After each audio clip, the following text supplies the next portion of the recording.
Assalamualaikum warahmatullahi wabarakatuh. Nah, kali ini kita masuki video yang berikutnya, nggak tahu nih ya, video ketiga mungkin ya. Nah, ini kita akan coba membahas salah satu contoh kasus PD parsial. Sifatnya adalah unsteady state. Oke ya. Oke, berarti nanti ada fungsi contoh gitu ya. Perubahan konsentrasi terhadap fungsi jari-jari gitu ya, dan juga perubahan konsentrasi terhadap waktu ya. Jadi di sini ada dua outputnya, ada dua independen gitu ya. Nanti bisa dia terikatnya terhadap waktu, bisa terikatnya terhadap fungsi posisi. Nah, penyelesaiannya itu ada dua, yaitu pertama adalah dengan membuat matriks, yang kedua adalah dengan menggunakan toolbox gitu ya. Nah, untuk matriks sendiri ada metode eksplisit, ada metode implisit, dan metode Crank-Nicolson ya. Oke, biasanya yang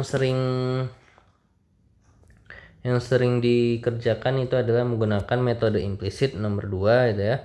Oke, untuk kasus di mata kuliah pemodelan komputasi, Pematkom ini juga di semester-semester sebelumnya juga ya. Menggunakan metode salah satu aja ya, menggunakan metode implisit gitu ya. Oke, karena tujuan kita ya membuat pemodelan gitu ya, kemudian memplotnya dalam grafik ya, sehingga ya kita dari metode yang ada kita mencari mana metode yang kita anggap paling mudah gitu ya.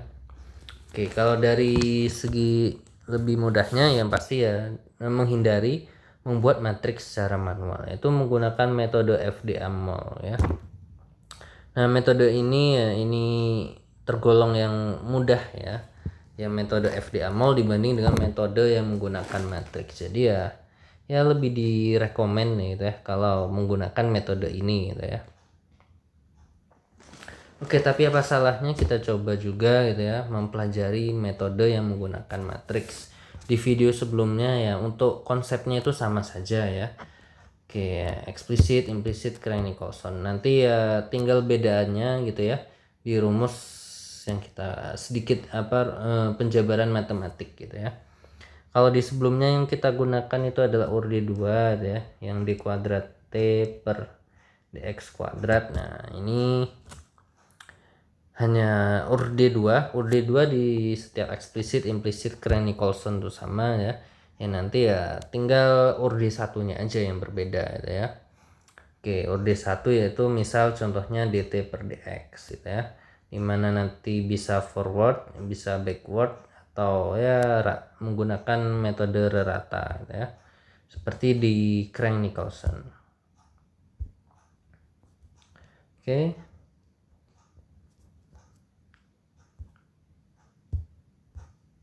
Kita next. Nah, oke, kali ini akan kita buat semacam contoh soal. Contoh soal sederhana itu ya, penyelesaiannya menggunakan untuk kasus gitu ya. Oke, kita misalkan kasusnya tentang slab gitu ya. Oke, Pak, judul yang tepat gitu ya. Pembahasannya kita coba tentang unsteady temperatur gitu ya.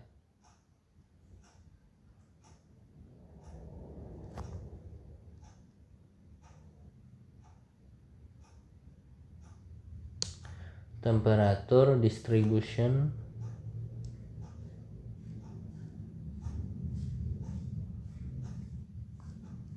in a thin slab. Oke, mungkin di video part yang ini kita bahas dulu buat membuat pemodelannya ya. Baru nanti kita buat programnya di video berikutnya ya. Kita cek ya, recordnya masih berjalan. Oke, ceritanya begini ya, ceritanya. Ya, kita memiliki sebuah slab tipis gitu ya, mungkin bisa berbentuknya lembaran, seperti ya lembar gitu ya. Oke, ya memiliki ketebalan itu 2L gitu ya. Oke, kita gambarkan di sini itu kita punya ini kalau kita perbesar gitu ya.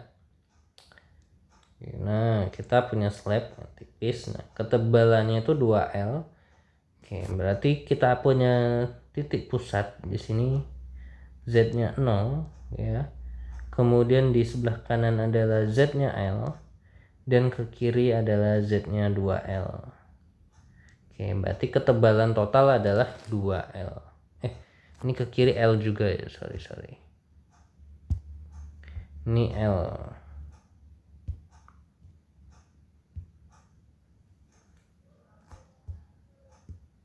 Z sama dengan L.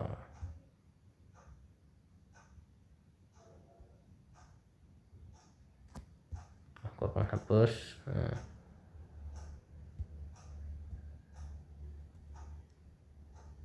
Oke, berarti totalnya ke kanan ditambah ke kiri itu 2L. Nah, kita ambil sebuah elemen kecil gitu ya.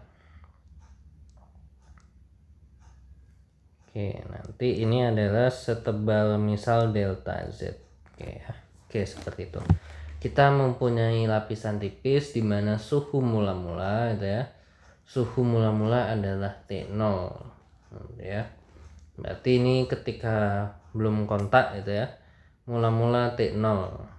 Suhu awalnya itu 0. Oke, berarti ketika waktunya 0, suhunya sama dengan T0 ya. Kemudian pada suatu saat gitu ya, berarti waktunya telah berjalan gitu ya, kita lakukan proses quenching gitu ya ke dalam suatu larutan atau cairan gitu ya, yang cairannya itu memiliki suhu yang tetap atau kita sebut suhunya itu TF. Oke, berarti nanti ini ada cairan masuk gitu ya, ada cairan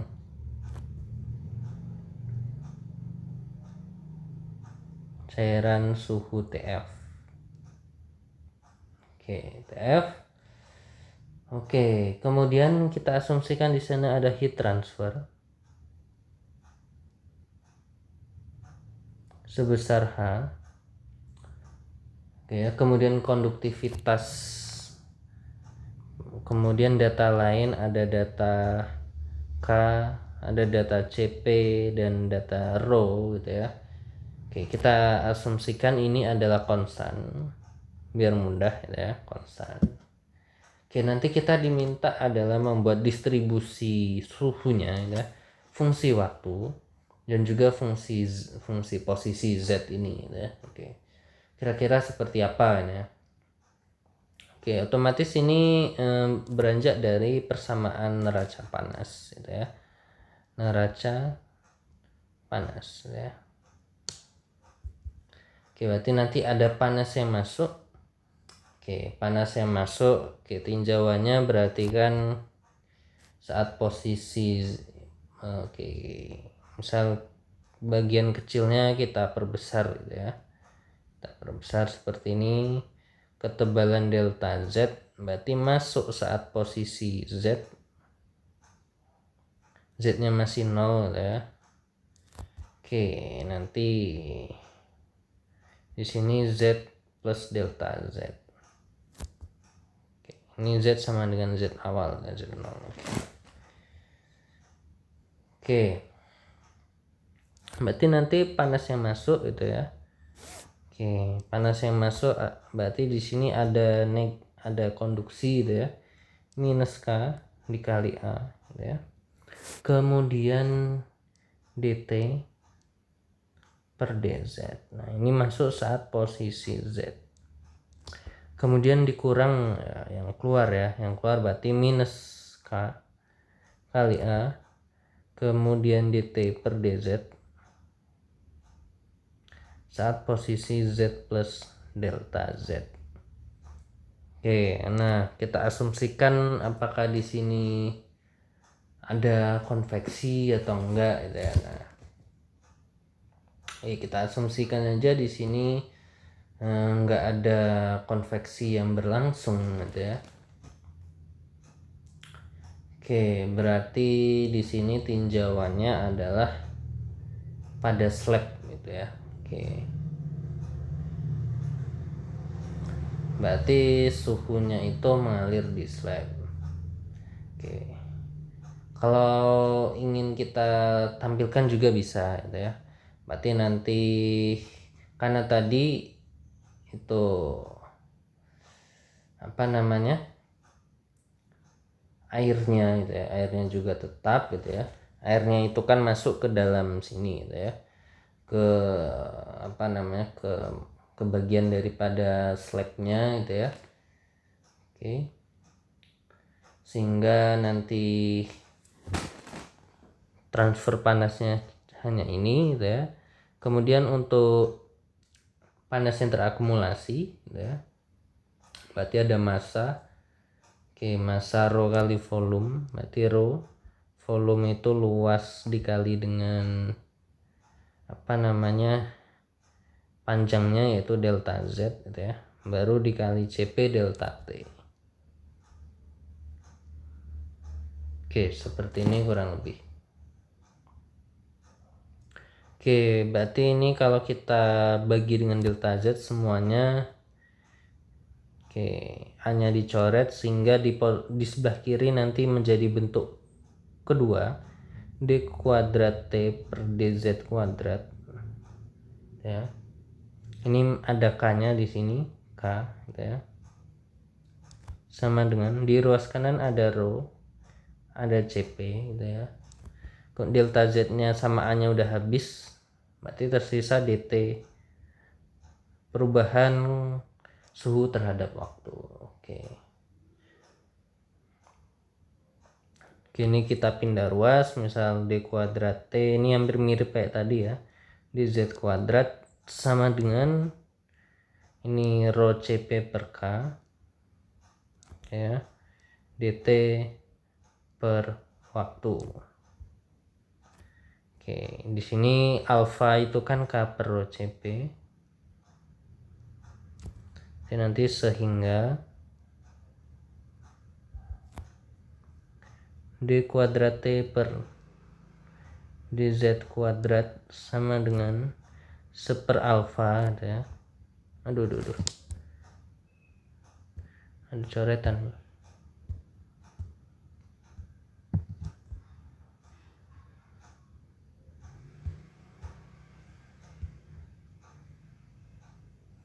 Seperalfa daripada DT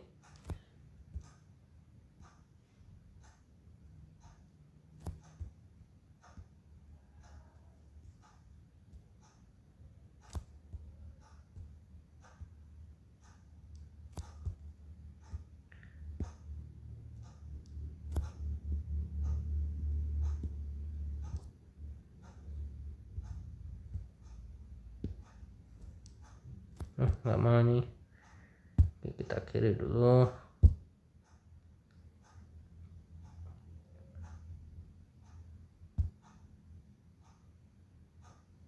Oke, berarti ini 1/alfa dari DT. Kok merah? Oke, DT per DT itu ya, DT per waktu. Oke, seperti ini. Nah, ini berarti kan ada fungsi terhadap Z dan fungsi terhadap waktu. Otomatis di sini kita membutuhkan dua keadaan. Yang pertama adalah initial condition. Ini tinjauannya adalah terhadap waktu, gitu ya. Berarti ketika T-nya 0, waktunya 0, nah, suhunya itu apa? Suhunya sama dengan suhu mula-mula T0 gitu ya. Baru terakhir ada kondisi batas. Boundary condition ini tinjauannya terhadap posisi. Berarti ketika Z-nya itu 0, berarti ini kan di pusat. Nah, ketika di pusat ya dia distribusi suhunya yang paling kecil gitu ya. Karena airnya dari luar itu. Airnya dari luar gitu ya. Berarti perubahan suhunya yang minimum ya, DT per DZ sama dengan 0.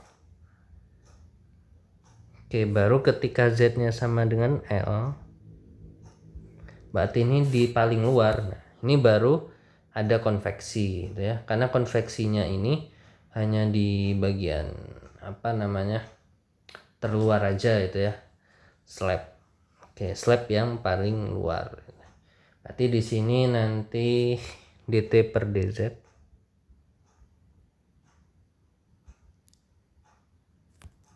sama dengan negatif h dibagi k dikali t, ini t saat posisi L ya, t min tu. Oke, nah berarti kita sudah mempunyai dua boundary condition, satu initial condition dan satu persamaan utama, sehingga nanti ini yang akan kita selesaikan menggunakan beberapa metode yang yang disarankan gitu ya. Nah, yang pertama kali yang akan kita coba yang paling sering digunakan adalah metode implisit ya. Jadi di sini pertama kita coba yang implisit, oke, baru kita coba yang implisit kita sampai MATLAB gitu ya. Oke, kemudian kita coba untuk yang eksplisit maupun Kronig-Carlson gitu ya. Oke. Oke, baik, untuk pemodelannya penyelesaian dengan implisit kita buat di video selanjutnya. Oke, terima kasih banyak.